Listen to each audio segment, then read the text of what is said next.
Hola, salut à tous.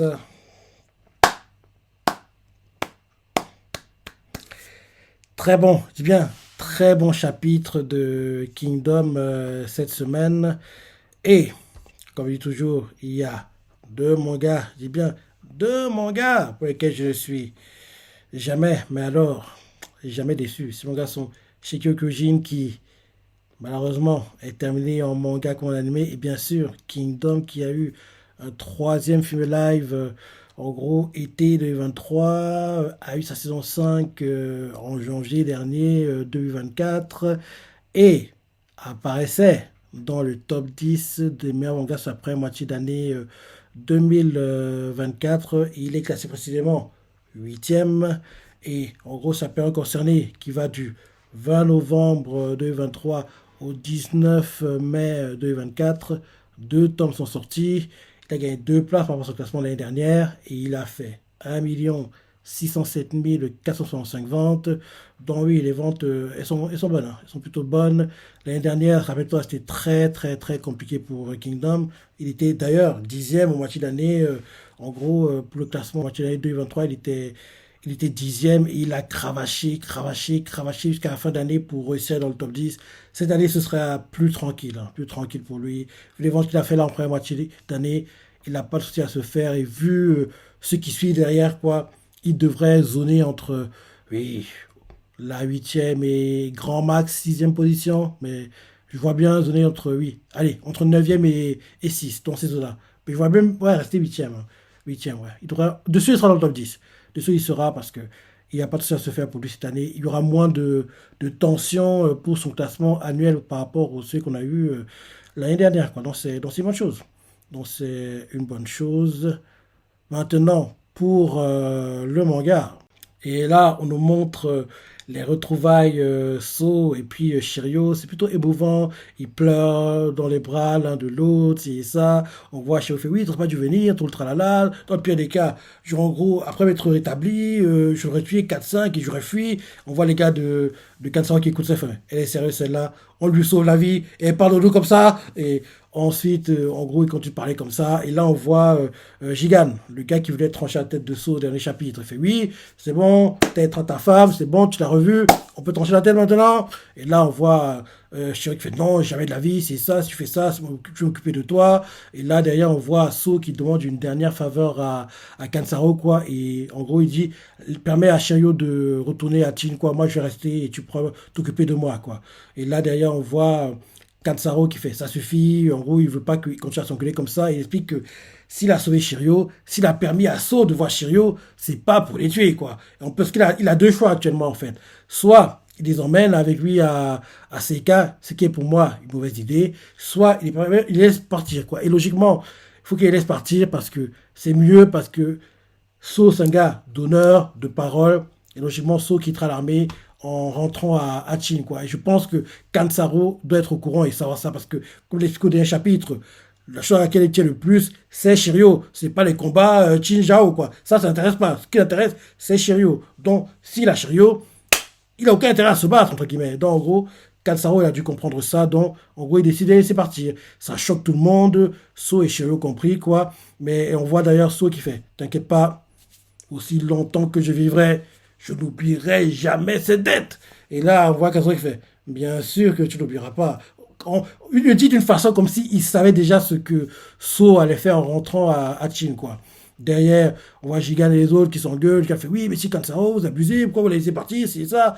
Et là, derrière, on voit un autre qui parle, il fait oui, tu sais très bien que Jaga admirait Kansaro pour ce côté, en gros, toujours homme de vertu, c'est ça. Donc, en gros, normalement, je me dis même que là, Jaga, des cieux, il doit sourire, quoi. Donc, en gros, là, en gros, il a tout voulu être un peu comme Kansaro, quoi. Donc, en gros, là, en train de rendre, en gros, hommage à sa mémoire, c'est ça. Donc, accepte-le. On voit que Gigal fait oui, mais non. On voit qu'il s'en veut parce que c'est Shiryu qui a tué Jiaga. Et là, il part comme ça. Il aurait aimé en gros pouvoir le venger, quoi. Mais il accepte difficilement, mais il accepte, quoi. Il accepte.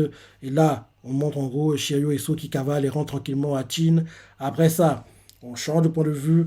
et on nous montre ce qui se passe à Cantan, et là-bas, c'est la fête. Hein. C'est la fête, donc en gros, ils jubilent quoi, pour la deuxième victoire d'affilée de Jao sur Chine. Quoi. Donc en gros, on voit qu'il y a des gens qui lancent des confettis, qui lancent des pièces, des gens qui dansent, des gens qui mangent, qui jouent de la musique. C'est la fête. Et on voit les civils quoi, qui crient oui, Jao Banzai, merci beaucoup, Banzai, merci beaucoup est un dieu, merci beaucoup. En gros, ils sont en train de crier, crier, crier, crier, crier quoi. 2 victoires consécutives, ils font la fête, la fête, la fête. Et là, comme en gros, c'est un moment festif, c'est le meilleur moment pour les marchands de faire du business.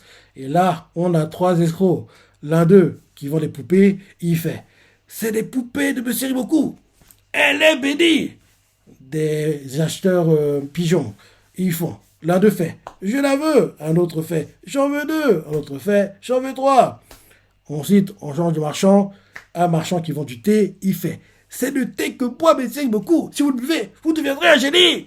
Et des gogos, l'un d'eux fait je le veux. Un autre fait j'en veux 5. Un autre fait j'en veux 10. Et là, le troisième marchand, aussi escroc, mais pas aussi inspiré que les deux premiers, il fait c'est le manju que moi, mais c'est beaucoup. Ils sont délicieux. En gros, il voulait inventer un truc, mais il n'avait pas d'inspiration comme les 2 autres. Et un gars fait je le veux. Dans le premier marchand, il vend les poupées qui sont bénies. Le deuxième, il vend un thé qui te rend génie. Et le troisième, ils vont juste des manjus, quoi. Donc derrière, on voit les civils qui parlent entre eux. Ils se disent oui, mais il revient quand? Il y a beaucoup, c'est ça, on veut le voir. En gros, on voit comment qu'ils veulent en gros fêter la victoire avec lui, le remercier, jubiler avec lui, quoi.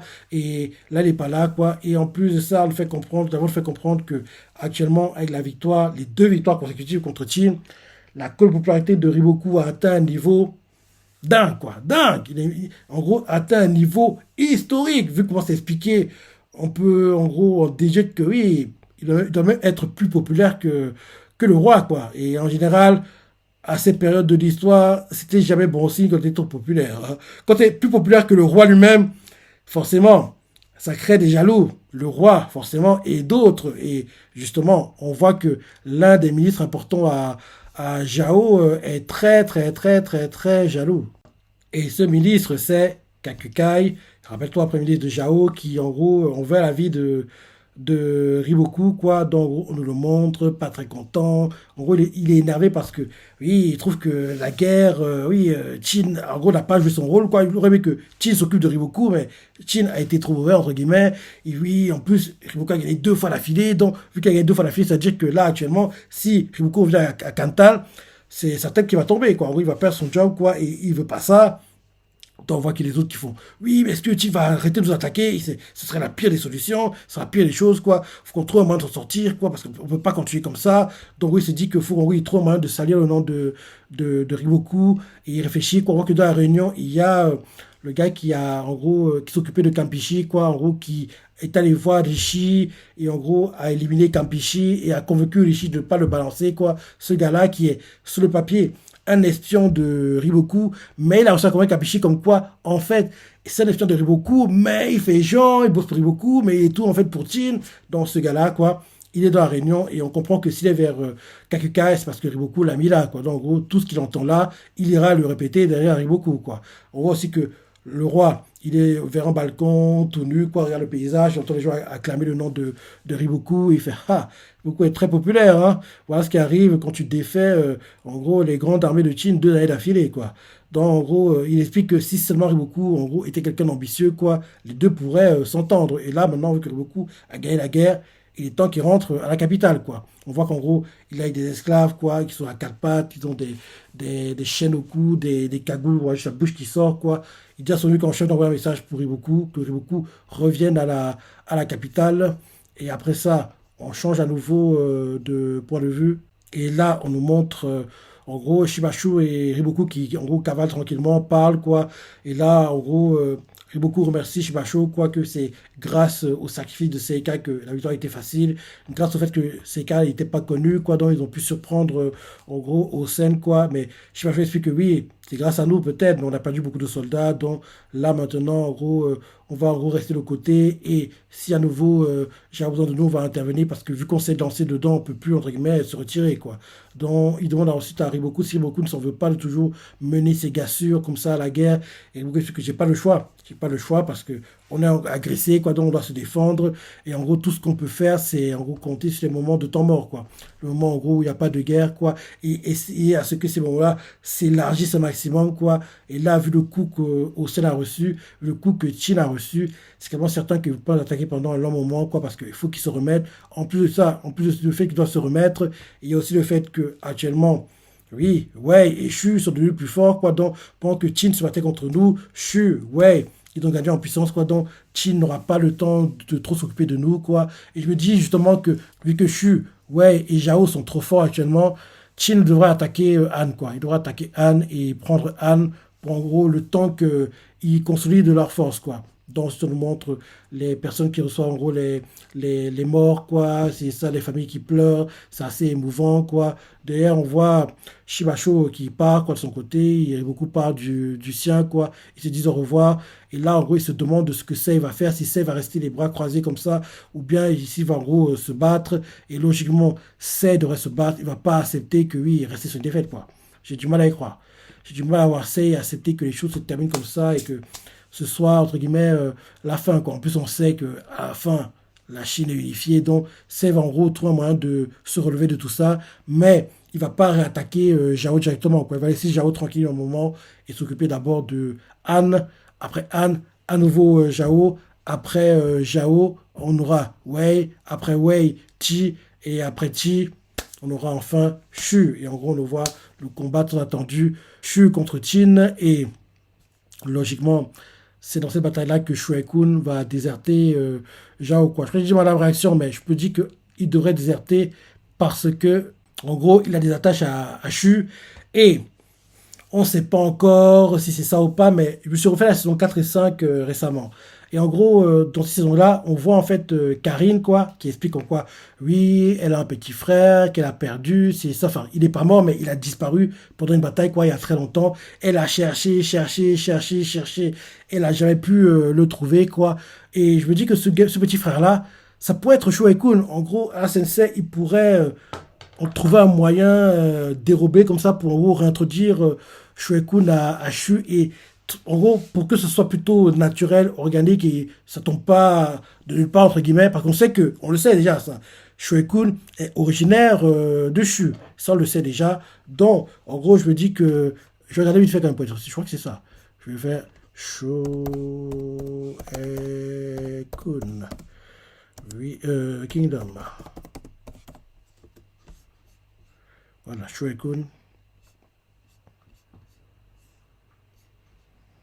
Biographie d'information. Oui, c'est ça. C'est ça. Il est originaire de Chu. Il est originaire de Chu, quoi. Donc, lieu de naissance, Chu. Donc, comme il est originaire de Chu, je dis en fait que il a dû perdre la mémoire. Et en gros, là, en gros, il a fait sa vie à Chin, quoi. Il s'est fait des relations, des amis, des gars qui voient comme des frères, tout le tralala.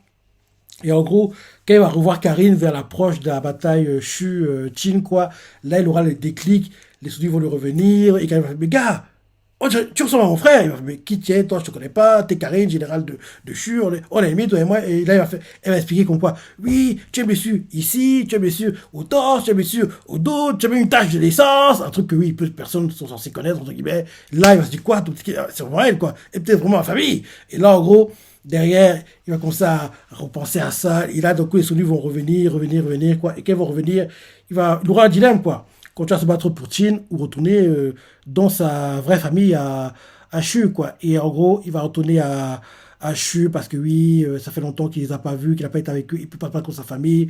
Donc, il va en gros quitter Chin quoi, être Hachu et en gros il va fuir quoi, en gros laisser un message chez lui mais fuir en gros comme un voleur quoi parce que s'il va voir ça il fait hey, en fait ma soeur c'est Karine et là comme tu vois on va en gros bientôt les attaquer, ouais, je peux pas me battre avec ma famille hein, donc en gros je vais rentrer chez eux et je serai votre ami quoi, c'est va pas le laisser partir donc il laissera un message fuit mais ça il saura plus tard en lisant le message quoi, il va fuir quoi et derrière en gros c'est comme ça que en gros, Shui Kun se battra pour Shu contre Qin dans la bataille contre en gros, Shu Qin, quoi. En gros, parce que dans la vraie histoire, Shui Kun est à Shu quand Qin se bat contre eux, quoi. Donc peut-être que ce sera le moyen que Assassin utilisera pour, en gros, faire que Shui Kun se trouve de l'autre côté. Et si ça arrive, logiquement, là, on verra le vrai niveau de Shui Kun. Parce qu'on sait, c'est le meilleur stratège du manga, mais comme Sensei l'éloigne des combats, quoi, l'éloigne en fait du terrain, dont les combats sont plus compliqués. Alors que s'il était tout le temps sur le terrain,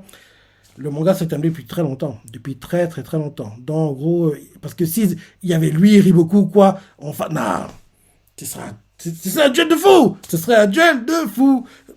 Ça pourrait peut-être arriver, hein, même si je ne vois pas beaucoup survivre au combat qu'on vit actuellement. Je ne vois pas, entre guillemets, survivre et être en gros intégré à Chin et passer au combat pour Chin. Non, non, non. Il va être tué à un moment parce que il était trop vu, il était trop bon et il faut qu'on lui rende hommage, quoi. En gros, pour lui rendre hommage comme il faut qu'il ait une mort qu'il mérite, entre guillemets. Et que ce soit Chin qui le fasse. Donc oui, très bon chapitre. Très bon chapitre. J'allais lire ensuite comme d'hab. Hein. Je t'en ai pensé, les parties préférées, laissez des commentaires, like et... Allez, salut.